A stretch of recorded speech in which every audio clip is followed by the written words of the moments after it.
Hi there and welcome. It's another live webinar with us here today. It's so good to have you with us. And of course, 2021. Things are really moving along quite swiftly already into February, can you believe? And we just like to thank you for your time today. Thank you very much for joining us. If you'd like to chat or interact, please post in that chat panel on the side, say hi and say where you're from, maybe a question that you want answered today from the session, some sort of a burning question around everything that we're talking about in terms of privacy, ethics around the data, and of course WhatsApp. So it's meant to be really casual, so please just join in. Today in conversation, you have on screen with me, looking very HD indeed, with a new camera setup, is Anice Hassim, product lead, innovator, and part-time cameraman apparently, and founder of Media, and of course myself, Jonathan Lumley, head of clients, channels, and markets here at Fabrik, as we dive into the ongoing data privacy debate and discuss the possibilities presented by a private social network such as our own product, Fabrik. Good morning, Anice. Good morning, Jonathan. And yeah, it's a bit of a jury-rigged setup, so I'm hoping it all holds together for the duration. Anything can happen in the next half hour. Who knows? But hey, so far so good. Okay. So yeah, really good to get together, get a good start to the year. It's certainly been an interesting past year. It's almost exactly a year since the pandemic disrupted us. And I think it's definitely forced us to confront what a digital lifestyle feels like and looks like and should operate like. And there's been a fair amount of debate and concern lately around some of the, I guess, the behavior or the features that we never really paid attention to of some of the public social networks. And I say public, but that's because everybody uses it. But of course, they're private, possibly predatory, for-profit enterprises. And what does that all mean when we live more and more of our life digitally? I think that's the question we would ask ourselves. So the question is, what's up with WhatsApp?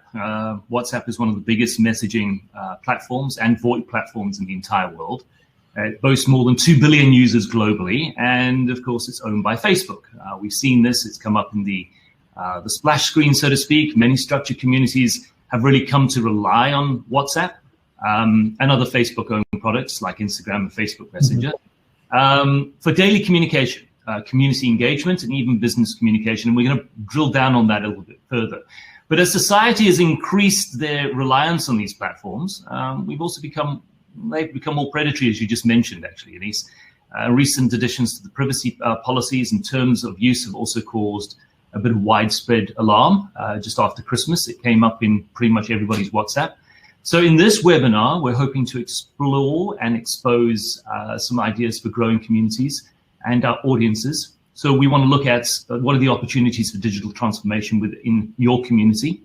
Are there alternatives to WhatsApp for structured communities particularly? And we're not just talking about radio stations, we're talking about your residential estates, we're talking about your own church group or sporting community, whatever that might look like. Well, I think that's really the issue, right? Is as we look at the last generation, I guess, in the last 20, 30 years, we had the PC technology revolution pretty much from the 90s to the mid-2000s. And that pretty much brought that phase of bring your own, you go to work. And I think in that generation, work was fast, life was slow, because that's where all the tools were, right? And that didn't disrupt the traditional institutionalized sort of structures too much. But in the last decade particularly, we've all learned to become digital and social. So, somewhere around the time the smartphone came out in 2007 to the early part of the last decade, there was that period between which we tipped over from the sort of old world to this digital world. And I think that Steve Jobs called that the post-PC revolution. And in that period, life became fast and work became slow, because we've learned all these digital skills in our personal lives. We are able to instantly message someone, be able to create social networks of interest and participation, and we can leverage those networks. And we come into work and we kind of leave that all behind. And as we look at the effect of that, the vectors of trust have shifted from those institutions we used to participate in to the communities we participate in now. And we are increasingly doing more and more and more digitally. And certainly, look, the pandemic didn't change anything. It gave us the opportunity to bring the digital skills we already had to work, right? And I mean, we were FaceTiming the nephews and nieces well before we started doing Teams calls and Zoom calls, and if something was important, we were WhatsApping rather than sending email. So when we look at that behavior, that's, it's okay as far as it goes for individuals. You can use platforms like WhatsApp or change to Signal or Telegram or whatever the case may be. But I think business and structured communities operate in a different reality. They operate in a different regulatory compliance, trust, and value framework. And they need to be able to impose and manage those things directly for themselves, not be dependent on some third party. And they want to leverage the behavior that people have already learned now, this digital social behavior. So how can they bring that into the organization and take that next step? And that's the big opportunity for transformation. Right. Your community, your community members out there, the human beings out there, they already learned how to behave differently, and they have a different set of expectations. I think you bring up a very good point about the fact that we were already sending short text to one another, even in the business space, but not about business. And I think with the advent of the pandemic, certainly frequently it was about business. It just wasn't. Products like Teams have now come to the fore, so that you've actually got that chat relationship with one another. And I know I've worked with organizations that use Skype before that, but not for video, just for general chat. Yeah. So it is kind of interesting, but you bring up an interesting point about the opportunities for digital transformation, which we'll get to in a moment, and why they should transform. What I kind of want to highlight right now is something that was brought up, and it's on screen now. To everybody's WhatsApp channels, if you have it, a lot of people were absolutely terrified by seeing this on, was it around the 5th, 8th of January this year? And, it's not a big thing for the States. States don't, the US hardly even use WhatsApp. They use Facebook Messenger, which is a little bit worse. But 340 million WhatsApp users in India, 100 million in Brazil. We're probably half of that in South Africa. 65 billion messages sent a day. Most of those are probably just emojis. But really, what's happening with that privacy policy? What can you give us in this instance? What's going on with WhatsApp, with the new privacy laws, and then also that fight between Facebook and Apple, which is on the outskirts of this debate?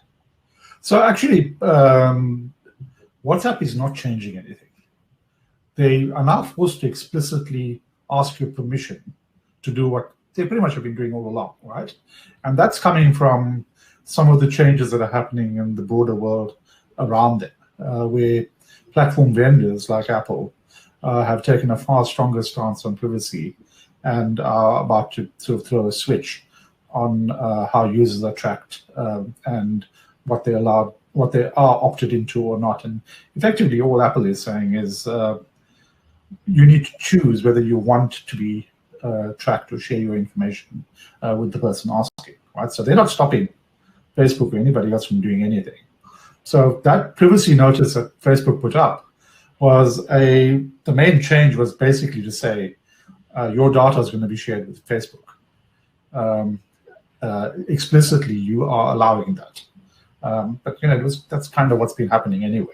That is a bit of a debate. We know this, but it was a bit of a debate, especially in the European Union, because Facebook specifically said that they would never share the data once they bought WhatsApp a few years ago. Sure. Facebook said they'd never do what they're doing with WhatsApp or Instagram, but there they are. Google said don't be evil, but they've not been the best actor in many of these things. So I think the when we zoom out and we look at this, I think the issue becomes, when we now live pervasively in a digital world, what rights and what privacy are we entitled to as human beings, and who makes that choice, right? If you know me long enough, you know that I've always viewed Facebook as a predatory organization, and I never joined it, and I don't use WhatsApp.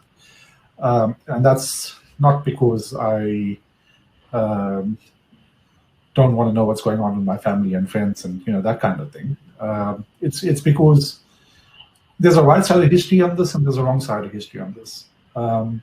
And if you actually participate in the use of some of these platforms in that way, you condone it.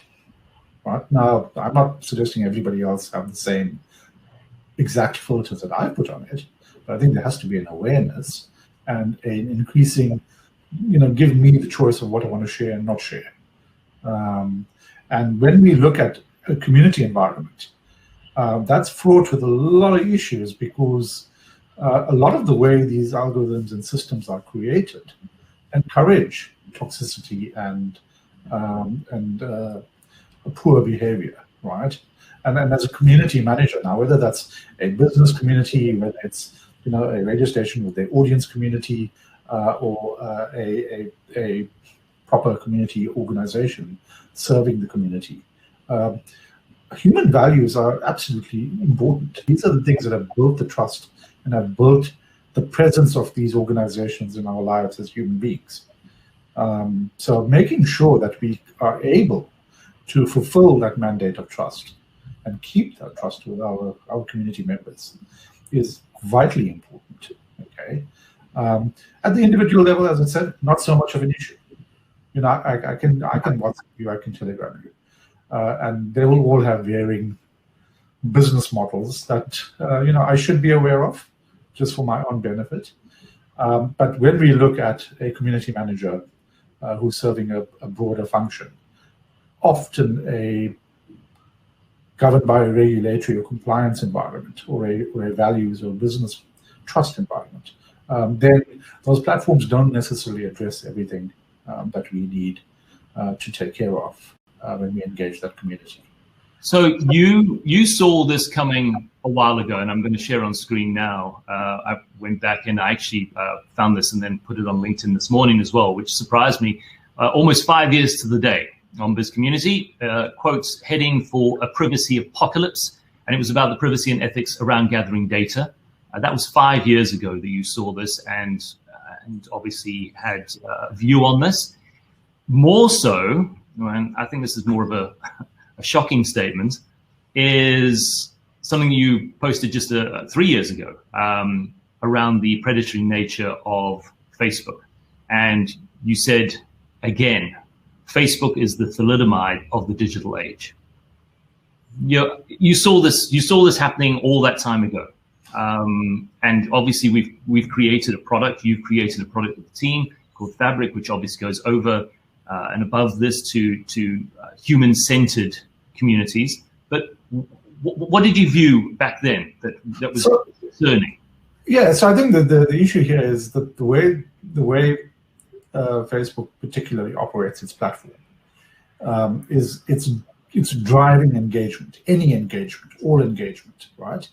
And we know that provocative, toxic, sensational misinformation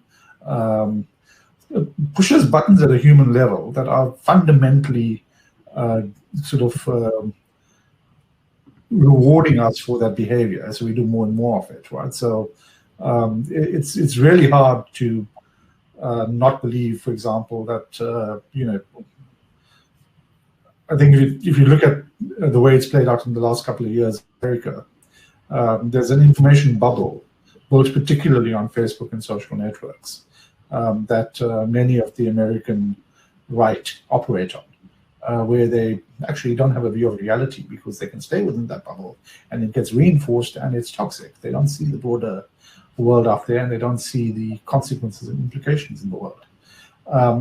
And it has real world consequences for the rest of us. Facebook tested algorithms, for example, and they would do that in a country like Bolivia, right, and see what impact it has on community.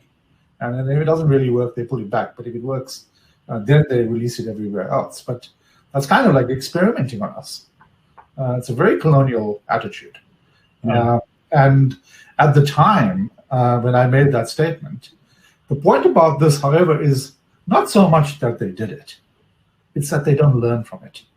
They don't have any better sense of, look, that wasn't our intent. That had a bit of a bad effect. We need to do better at building a system or a tool that has more human-centered values, that protects the rights and the dignity of all human beings, right? And we've got to work really hard at that, and they just refuse to do that. And the reference there to thalidomide was, the early stages of the pharmaceutical industry. The drug companies were coming up with drugs and stuff like that, and one of the companies came up with a drug, and thalidomide, effectively, one of the issues was it led to a lot of births of deformed babies. But it was because the regulation was poor. They hadn't really figured out a lot of this stuff, and as a result, the sort of pharmaceutical industry and their testing regimens and all of that kind of stuff, and we benefit from it today now with the way vaccines are tested and released, as an example, because of those issues. But in the digital space and in the social space, none of that seems to be happening. Yeah. And that's because it's engagement at any cost, profit at any cost. And as human beings, we really have to ask ourselves, well, are we okay with that? And what options do we have? So let's start there. I'm going to put up a poll, and we'll just ask the audience who are online at the moment. They can come out of their slumbers slightly. We will just post this. Is your community using WhatsApp to communicate? And look, we'd like to know, particularly as my Telegram, which I've been on for about three odd years, lit up like a Christmas tree, late January, and suddenly everybody was on my contact list who I'd not chatted to in ages now joining Telegram. And I, at the time, wondered what on earth is going on, not knowing that the privacy policy apparently had started this issue on WhatsApp. So we'd love to get your view on this if you just vote. And then we'll move on to one of the first questions really around this entire webinar, as we've given you a zoom out and a quick zoom in. What are the opportunities, essentially, for various communities, Anice? Why should they transform from what they've known, having a WhatsApp group in most instances, and now what should they do? So I think the big opportunity for them is to not try and change the individual members' behavior when they're engaging with each other, right? And if I want to talk to you, I'm going to WhatsApp you. That's okay. Yeah. But as a community environment, I think the big opportunity is for them to take the moment of opportunity we have, and we've certainly seen it in the last year, where because of the change in circumstances and the allowances we've made to allow some of this digital skill that I say we really acquired to be blended into our lives. And where previously, you might have said, no, our audience are not digital enough, or they're not really interested. Everybody's grappling with that now. And how do we capture that moment, leverage it, and become able to super serve our communities in that digital space, where actually there is quite a bit of frustration. There's a lack of coherence, there's a lack of focus. When I join a community group on WhatsApp, I don't get a sense of identity and belonging and immersion in that brand community or in the storytelling of that community. It's sitting there fighting with a whole lot of other bits and pieces of information. So it's quite a lot of clutter, right? And very often, the thing that makes community so powerful is that human validation, because I'm participatory. I don't just receive from a community, I give back, right? And being able to amplify and open up that aperture for people to be participatory in a structured, organized, managed way, I think is really unlocking that human sort of quotient that we can see happening in the world at large on these various platforms. That kind of, when there's a problem, for good or bad, you've just come out of the whole GameStop phenomenon, right? And that's a community-driven thing. Yeah. Community engages in information, and then they swarm around a particular action. Okay, let's all do this. And that's the kind of behavior that is also very, very positive. If we have a natural disaster or in the pandemic, people need help, they need support. These are the kinds of things that we need: more structured, more focused, and more managed environments for communities to be able to operate within. And that doesn't mean you don't use the social media elements like Facebook and WhatsApp and Instagram, but it does mean that you bring your community in closer, and you engage with them more intimately in your own space where you can control the data and the use of data and the databases and the value system and the trust, and get the benefit of the digital dividend, which is the very intimate insights you can then receive about what your community responds to, does not respond to, wants more of, doesn't approve of. You kind of start to see all of that in the real time. And that's what these big platforms are actually harvesting out of you, to be able to convert into commercial opportunity or motive or things that they can actually scale on, right? But there's no reason why even the smallest community can't get the same benefit. And that's surely there are privacy, legal, and data risks around this. I mean, referring back to the poll now, which I've just ended, 88% say that they use WhatsApp to communicate. Only 11% saying no, which actually surprises me. It's a lot higher than I thought it was, and barely 1% have moved on to Telegram or use email. So the habit is there. It's something we continue to use for the most part. But surely communities operate a little bit differently to just an ordinary communication user on these platforms? Absolutely. I mean, so interestingly enough, if you're a group admin on WhatsApp, you actually have a legal obligation and responsibility.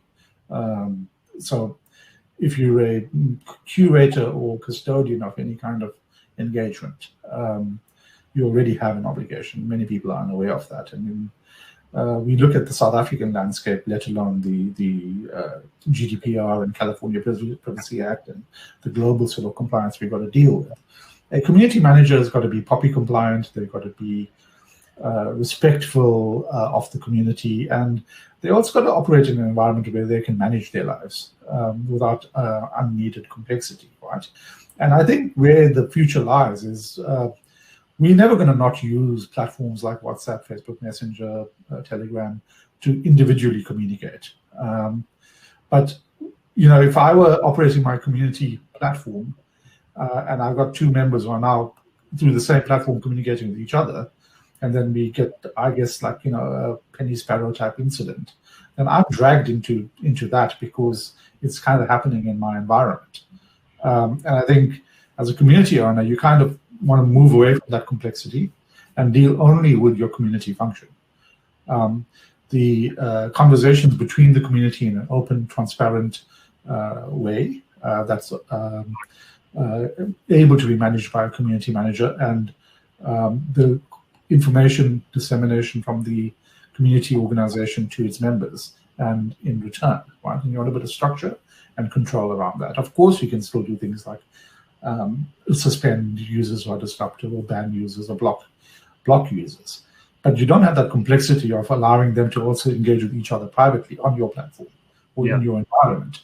And now you've got to kind of manage that, right? So we've deliberately abstracted that element away on the basis of, no, people who engage with each other personally on a one-to-one private basis, then we need to remove that risk and liability from the community owner and operator and let them carry that individually, because that's far too much of complexity and risk and exposure for community organizations or businesses to take on.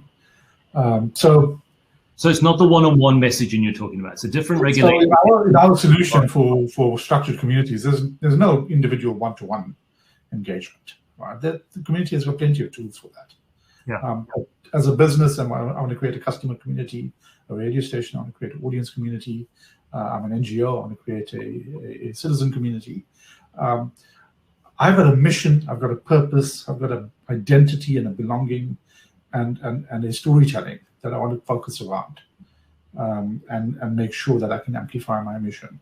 And from the last 18 months particularly, we've seen some awesome successes with our clients who've been enjoying that structure, that coherence, that management, and that intimacy with those communities.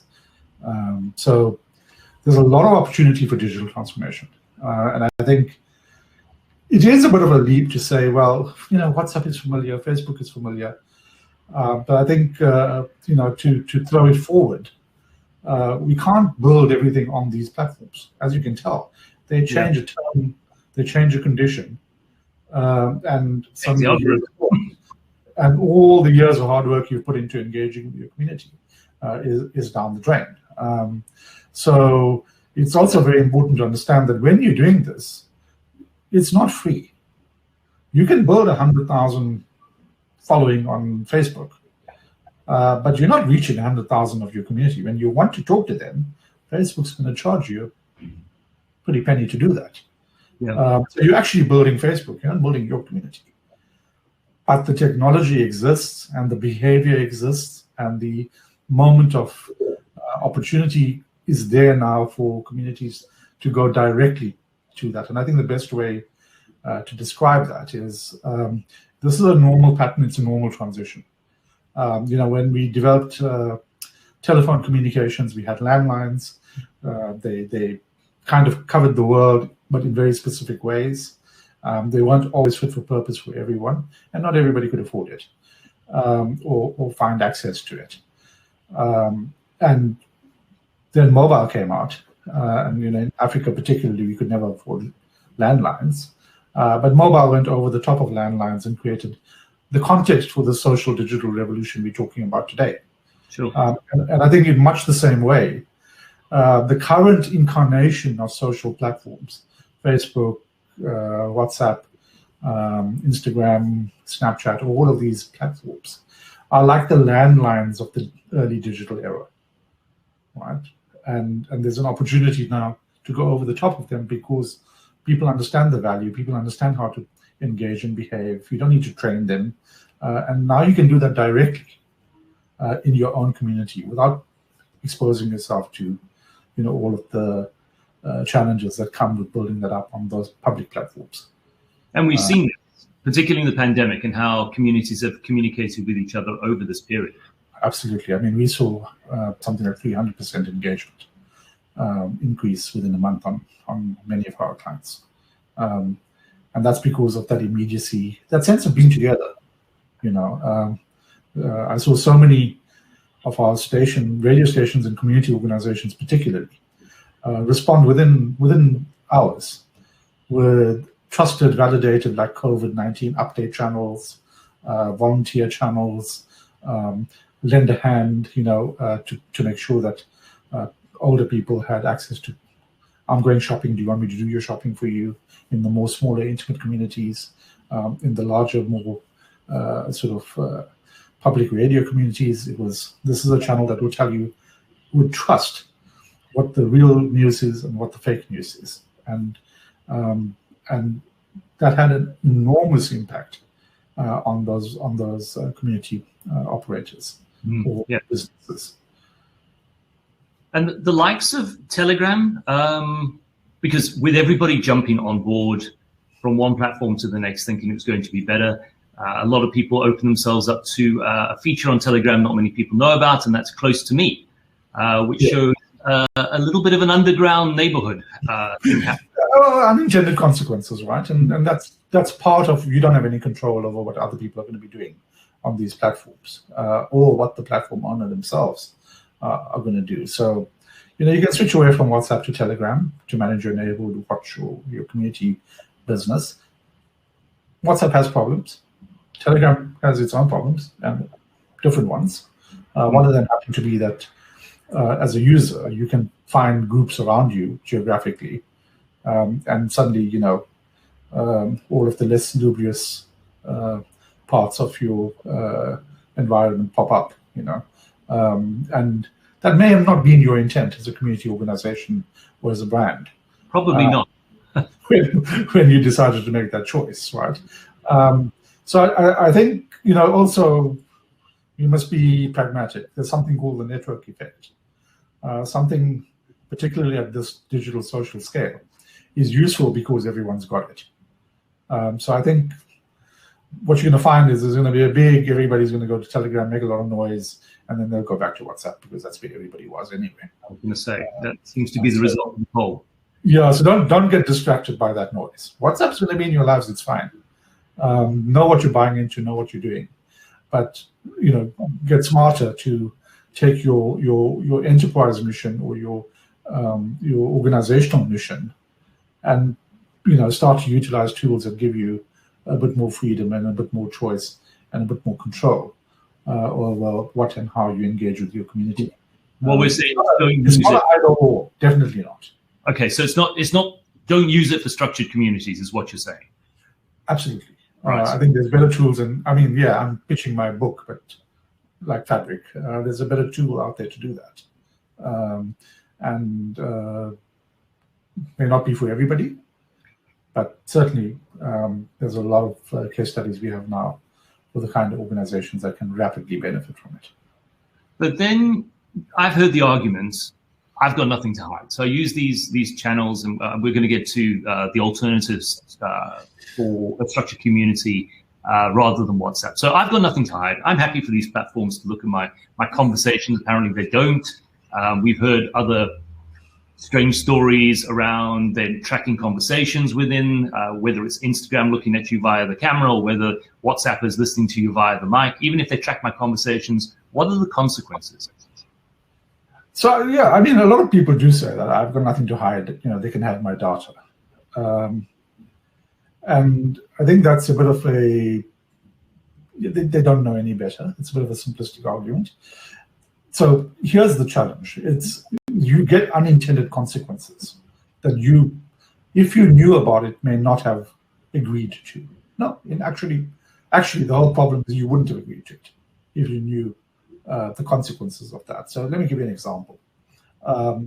If you went online today and booked a ticket to Cape Town, you would get a very different price given to you as opposed to your son. And same would happen to me, right? If my son were flying back home to uni and he wanted to buy a ticket to Cape Town, he'd get a price that would be way cheaper than mine. Why? Because the algorithms, the tracking, the harvesting of my data, they already know that I've got more money than he does. He's just a student, right? And that comes from a triangulation of different data sets and data points. It could be something benign like you went to Woolworths and you bought something from Woolies Food, right? It's a profiling thing. Or you shopped online at the iStore. You're an iPhone user, right? Or you live in a particular location, and bang. You only need 4 vague bits of information to specifically profile and identify to a high degree of accuracy what you're all about. Okay. And then they present a price to you for that plane ticket to Cape Town that's materially higher than the price that your son is getting. Now, no one likes that. That's creepy, right? It's like, listen to it, just give me the price. Don't try and give me a price because you think I'm somehow capable of being juiced for more, right? And it's things like that actually are the consequence. So the truth is, one of the reasons Facebook is so fearful of the privacy changes that are being introduced by platform vendors like Apple, Microsoft, even Google is going to introduce an update to their tracking system to be a lot more respectful and compliant, is the entire revenue model depends on knowing everything about you, right? And if they actually had to ask you your permission to know these things, 10%, 20% maybe would say yes. The rest of us would say, hell no. Like, why does Facebook need access to my health data on my phone from my watch? Yes. Or why do you need access to my SMS history or chat history? So when you're explicit about these are all of the things an app wants to do with you and have access to on your device, then you think about it, because mostly we don't think about this, right? As you say, I got nothing to hide. I don't have to worry about it. But when you're actually presented with, this is what I want from you in order to give you the service, you actually might, in most cases, make different choices. I don't want to share that, So it's not about I don't have anything to hide. In fact, human beings are not designed to be surveilled 24/7, 365. If we were, we would not be creative. We would not take chances. You wouldn't skip school and take a bus into town when you are 14 years old and discover a whole new world, like maybe I did, right? Because I wouldn't even get that chance. The minute I got near the bus stop, my parents' phone would start pinging. The boy's broken the geofence. Yes. So there's an essential right to our own humanity and our own choices that I think are really important in this. But insurance companies are already using this data. Of course, insurance companies are using it. They will put your premium up because they know something about you that you don't. Or alternatively, they've already tracked on your GPS that you were at a restaurant or possibly a bar before you got into that car accident, which is scary in itself. And I don't think many people know that. It does segue us, and I'm cognizant of time because we'd like to take questions. And of course, if there are any questions, just post them in the chat channel, of course. I do have another poll that I'd like to just share before we get onto the question around structured communities and the other opportunities that we've got. But are you concerned about your privacy on WhatsApp? Love to know. Please vote in the poll as soon as I've put it up. It's a lot of clicking that I'm doing on the side here. If you're concerned, yes, I have concerns because it's linked to Facebook or the privacy policy change or the data sharing, or you have no concerns. You really think the new privacy policy is completely blown out of proportion, or actually I have to use WhatsApp, so there's no alternative. Perhaps your work colleagues or maybe your boss has absolutely instituted the fact that you need to be available 24/7 and you have to use it. So please vote below there.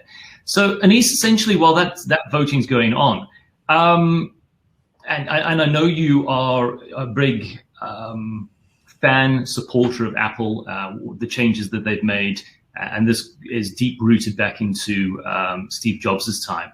And I'm going to share a quote from Tim Cook in just a moment. But are there alternatives currently for structured communities to use something else other than WhatsApp? There's plenty. I think just to talk to the Apple position on this, they've always been a very human-centered company. They try to empower what it means to be human with technology. Their mission statement was a computer in every home.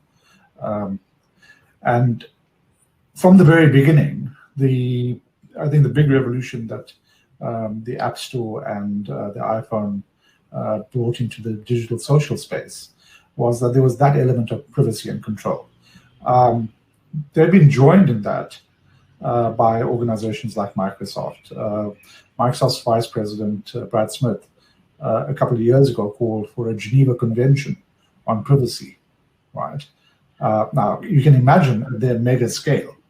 Organizations like Apple, Facebook, Microsoft know exactly what is exactly going on and what people are doing with data, right? So for somebody like that seniority to say, the world needs to get together and agree on a common set of standards and tolerances for how data is used and how citizens' dignity is respected. is quite a statement. And that was a few years ago. And now, of course, you see that debate is very, very resonant. It's actually a social justice debate. There's a toxicity in the world that's breeding things like fascism and exploitation and inequality and manipulation. And are we okay with that, right? And there's got to be some rules. In the old world, society had developed a set of allowances for behavior, right? And if you saw somebody doing something, you'd go, "Hey, not here, not in front of the kids. Take it somewhere else." Suddenly, digital seems to be anything, anywhere, anytime, with no ability to impose a value system. And I think that's where a lot of them are now coming to, is that this has probably gone a bit too far. And as a global society, we do need to come together and have a debate about this and have a choice about this. And the truth about this is, individually, we all need to participate in that. Because if we don't value this and we don't create that consensus, then we're going to live with this for many years to come. So we have to have an activist mindset around what kind of world we want to bring our children into. Because it's actually that critical. It's as fundamental as the climate debate. It's as fundamental as the inequality debate and the economics debate. And it's at our human level, because it's so tied now to our creativity, to our expression, to our information sharing, to our storytelling, to our care and compassion for each other. That all goes via a digital aperture now. That we fight for a better way to do this. We can't be disconnected from it. Indeed. We can't be carried about it. So results from that, despite the fact that most people are still using WhatsApp, do they have concerns around it? 64% of this audience say yes. 28% say no concerns, and 7% say they have to use WhatsApp, which I think is rather interesting, quite telling in actual fact. Let's be pragmatic, right? We're not going to not be able to not use these platforms. Of course. Right? There's a certain ubiquity and a certain value that's just there that are very hard to. But what we can do is we can ensure that our voices are heard, that our concerns are amplified, that they're represented, and that we take the choices where we can take the choices to minimize our exposure to platforms like that. So how do we synthesize a journey forward that's healthier, that's happier? I mean, one of the reasons we built the community edition of Fabrik was, in many communities, there's only two channels. The fear-driven emergency, and the general chat, right? And we realized that it was very hard for communities to create a nuance around, I'm interested in the environment, or I'm interested in pets, or I'm interested in social and social activities. Let's just create a channel for the kids. Or a separate one just for load shedding. Or a separate one just for load shedding, right? And it's just impossible to do on those platforms, because it's not your platform. It's Mark Zuckerberg's platform. Yeah. It's Tim Cook's platform. It's Satya Nadella's platform. They give you tools. And initially they gave you the big tool because it was expensive, it was hard to build, it was complex. And that's not the reality we're living in anymore. You can have those tools too. So if you want to build a YouTube, you have to build a data center. Yes. That's why it was hard to get into. But if you want to now share video, you just need a cloud service, and anybody can do that. Indeed. Similarly, I think that's where the freedom for communities to go on this transformation journey is there now. Anybody can leverage that behavior that we all learned now and engage their community in much the same way, but with the privacy, with the management, and with the values that they want to put into place. So I've got a quote up here with Tim Cook, which I've just shared, and I'm just going to read it through. If a business is built on misleading users, on data exploitation, on choices that are no choices at all, then it does not deserve our praise. It deserves reform. too many are still asking the question, how much can we get away with, when they need to be asking, what are the consequences? Look, it's something that we've been talking about in the last 45 minutes, particularly. But it does bring to points what we want to around this webinar, and that is a private social network. That's what it's been leading up to. And how do we see and seek that Fabrik is offering that as an alternative to managed communities? So I think that's the point. After these landlines of the social digital era, what goes over the top of them, and what's the opportunity for organizations? And that is to say, well, I see how my customers, I see how my community members, I see how my audience has changed, and I now want to create my own private social space to bring them into, right? So something that is like a Facebook and a WhatsApp and a YouTube and Instagram and all that, all in one, but in my own environment. We have got that functionality and I've got that ability, but I don't have to share that data with anybody other than who I choose to share it with. I don't have to lose control over who are my members and what do I know about them, and who do I share that with, and for what reason. How can I create a more respectful environment where my community can opt in and give their permission to receive information or engage in sharing information back, and still introduce an element of, nothing wrong with advertising. What's wrong with advertising in the modern digital way is the creepy, predatory way they harvest your data, they serve you up on various platforms, and they manipulate you, right? But advertising in the industry has been very useful and has worked wonderfully for hundreds of years. So there's no reason per se that I need to track you and harvest your data to market to you, to engage you with my service or product and call you to action. So Fabrik allows you as an organization to leverage that behavior everybody's already got and come into your own private social network, branded for you, immersed in your storytelling, immersed in your services, coming together in a common choreography for purpose, whatever your community is organized to do, right? And I want to make a point there that it is any community. We're talking residential, we're talking church groups, we're talking sporting, we're talking business, we're talking radio stations. Wherever there is a gathering of people like-minded in what that community is about, that can be created for you. So this is a fundamental premise of how we see the world going forward. Human beings are communal. We can now be communal digitally, and going forward, everything is community. If I were a business, I would want to create a customer community, because on digital, that customer community can feed back to me, they can engage me, they can give me opinion about the product or the service they're using. They're helping me co-create a better product and a better service. And I'm able to do that by actually bringing them into my space. I mean, think about, brands who are engaging on social media and they've got a presence there, they're there because they maybe want to market or they want to listen, but it's not a service point often.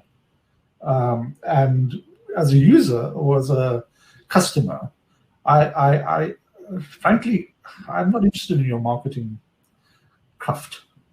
When I'm using your product and I'm not happy with what I'm experiencing, I tweet you because I know that if I call your call center, it's going to die in the forest, right?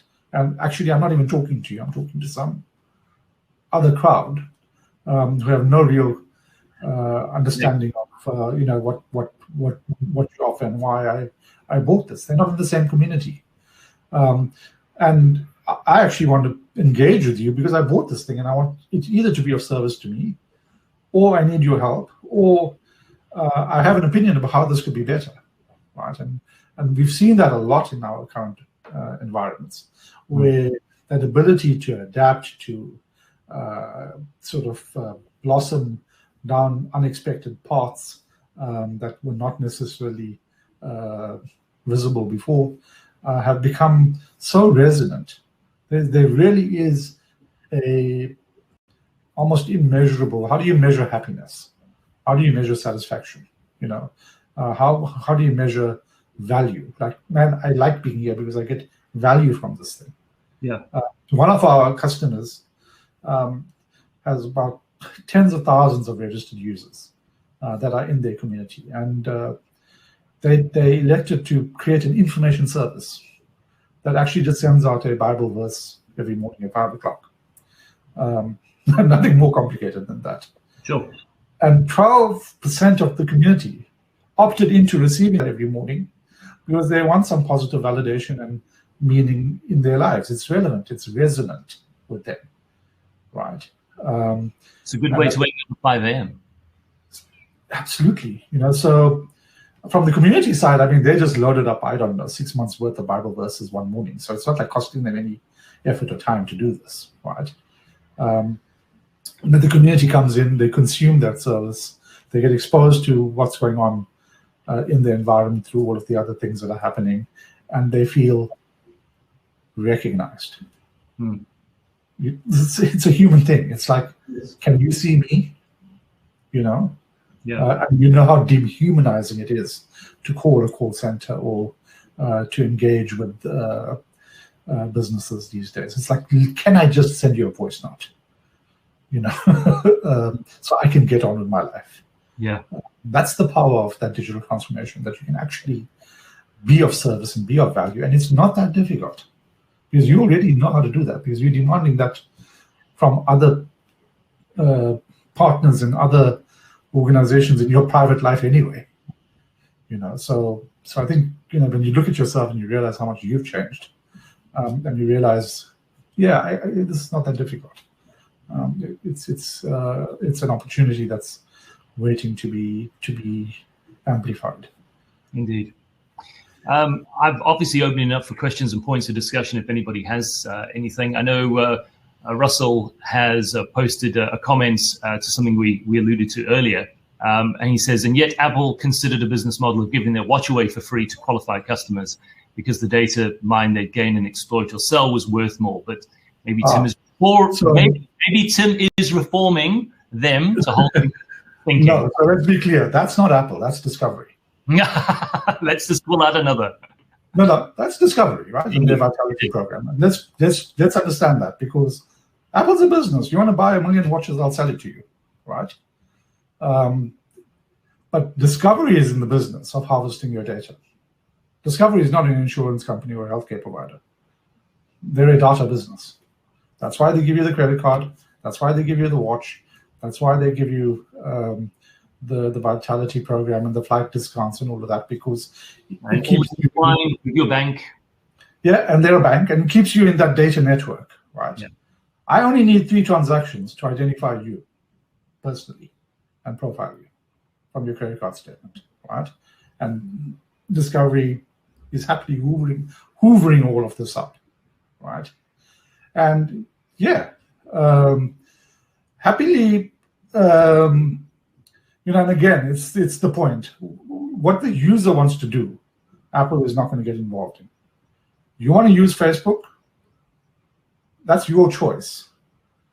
Just, do you want them to see this information, or do you want to share it, or do you want to opt into being tracked or not? Make a choice. They're not stopping Facebook from doing anything, and they're never going to stop a business like Discovery from doing what they're doing. But what they are doing is building at the level of the platform and the product a privacy model that makes that as robust as it can be to be respectful to the user. And I'm not going to get into the whole technical debate right now, but one of the models that Apple and some of the others have adopted is something called differential privacy. And basically what that means is, how can I put it this way? When you use Google or OK Google service, right? It's all in the cloud, and Google knows everything about you. When you use Siri, Siri knows everything about you because Siri lives on your phone and not in the cloud, and Apple knows nothing. So there's a model that, and again, if you don't think about it, you don't worry about it, you're not going to be sensitive to these issues, but they've absolutely adopted a model to say, let's see if we can respect users, right? And I see that's not to say we shouldn't question them and we shouldn't push them harder. Sure. Apple's not a perfect company, neither is Microsoft. None of these guys are actually perfect players, right? But what I am seeing is a willingness to be adaptive and responsive. Well, I guess they're making a virtue out of their reality. Apple and Microsoft don't need your data to make money. That's awesome. They charge you a pretty penny for their services anyway, if you happen to be stuck on Office 365 and Azure Cloud or on an iPhone, whereas all Facebook has to offer you is advertising. That's how they make their money. Look, I mean, there's probably a whole different webinar we can discuss big data, what a company is actually doing with it, other than throwing it through an AI, which has its own limitations. And I read some very interesting articles yesterday around the fact that it's just as biased and as prejudiced as if somebody was viewing it themselves as a person with, cultural differences, background differences, social, psychological issues, all of these. But of course, AI has been built by humans, so it's imperfect already. That's the point, right? It's to be what the humans put in. And I mean, exactly. If you throw 100 photographs of men at an AI and ask it to complete the picture, it'll draw the rest of them in a suit. And you throw 100 photographs of women at them, they'll draw the rest of them in a bikini. Yeah. And that's because the people who program it put their own biases and prejudices into it. And it's really important that we have a diversity of opinion and thought into how these algorithms get built and how these services get distributed to the public. But that's why it's so important. Indeed, and I think it is for another debate.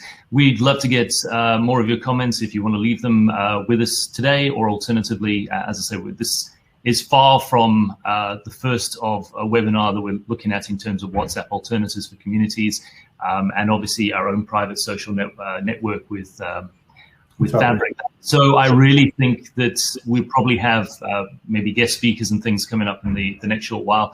I did want to bring up this last quote from Tim Cook just recently around the social dilemma, which cannot become a social catastrophe. And I think so. They're all going to be coming with this now. It's how do we make a better system out of this, right?